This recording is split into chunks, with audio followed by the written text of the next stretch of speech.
This was the night where some believed they could turn the tide against Donald Trump. Donald Trump had other plans in mind because, quite frankly, the tide has not turned.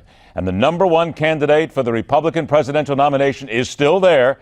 He's got more delegates, and he's making more news and a whole lot of waves. Welcome back in, everybody. I'm Ed Berliner. Thanks so much for joining us. Our special election 2016 coverage now begins because Donald Trump has two more states in hand. He has Michigan, he has Mississippi, and he is, quite frankly, all willing to go ahead and tell people time for everybody else to go home.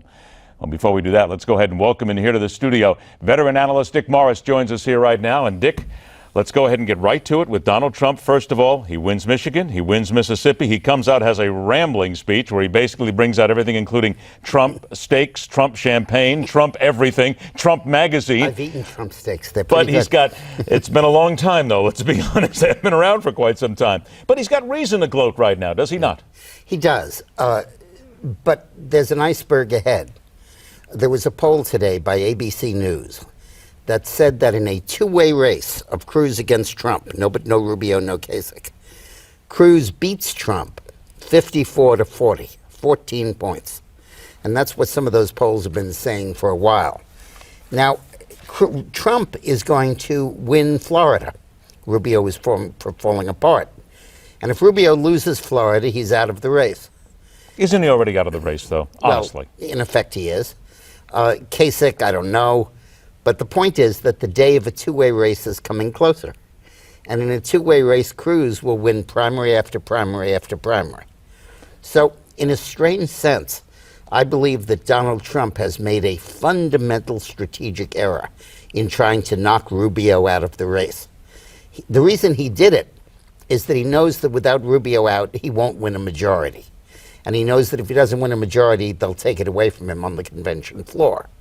So he's decided to go for broke to try to win a majority, even though that gives Cruz a shot at overtaking him. But I think that was a mistake. I think Cruz is, in fact, going to overtake him. But there are those who then look at the numbers, and you could be very right here, but there's many who look at the cold numbers here and they say it can't happen because Donald Trump, they will say, as far as the polls are concerned, will win a number of states still ahead of him. And when you say get into a two-man race, that's when we get there.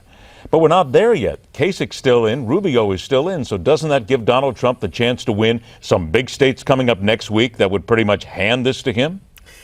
It does give him the chance to win some big states, Florida and Ohio. On the other hand, I think Cruz may carry Missouri and North Carolina and might carry Illinois. But after that is over, on March 16th, half the delegates will still be up to be selected. Only half will have been chosen.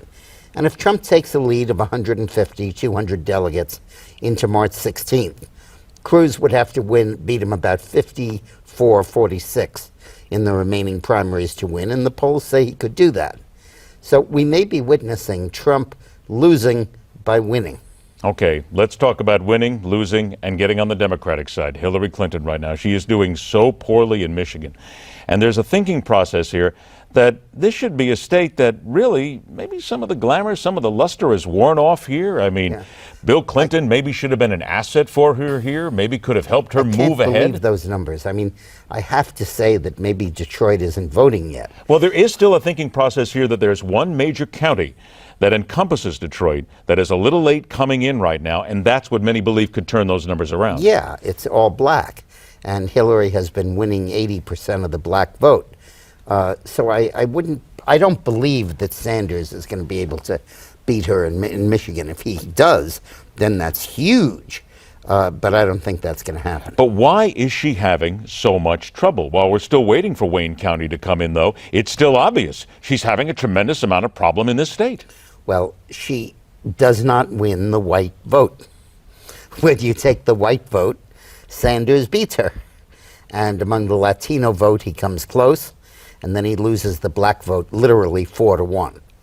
And Hillary is trying to get this nomination without the help of any young people and by losing the white vote. And that's not a great formula for success. Does she need to bring Bill Clinton back into this? Tonight I'll bet you that Idaho goes for Sanders. Which we still have to wait to get there. But yeah. Is it possible, does she need to bring the former president back into this. We saw him for a while. He was very high profile. Now he's kind of faded a little bit. It seems as if they put him back on the shelf. Does she need to bring him back out again in some of these labor-intensive states with some of that vote? The minute she does, Donald Trump starts talking about his women. And she starts being on the defensive, and she gets clobbered. And Trump has that as a sort of Damocles over Hillary's head.